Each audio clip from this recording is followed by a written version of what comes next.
Israel এবং Germany বিশ্বের সবচেয়ে অপ্রত্যাশিত বন্ধু দেশগুলোর মধ্যে একটি, কেননা দ্বিতীয় বিশ্বযুদ্ধের সময় জার্মানির নাৎসি বাহিনী ইহুদি নিধনযজ্ঞ চালায়, যার ফলে প্রায় 6 মিলিয়ন ইহুদির মৃত্যু হয়।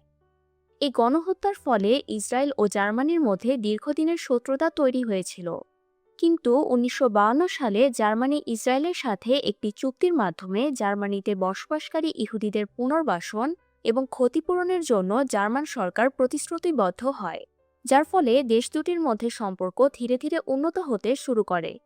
পরবর্তীতে 1965 সালে জার্মানি ও ইসরায়েল কূটনৈতিক সম্পর্ক স্থাপন করে। বর্তমানে ইসরায়েল ও জার্মানির মধ্যে সম্পর্ক বেশ শক্তিশালী। দুই দেশ বিভিন্ন ক্ষেত্রে সহযোগিতা করে, যার মধ্যে রয়েছে বাণিজ্য, বিনিয়োগ, প্রযুক্তি, গবেষণা এবং শিক্ষা। তবে ফিলিস্তিনি ইস্যু ইসরায়েল ও জার্মানির মধ্যে সম্পর্ককে প্রভাবিত করে।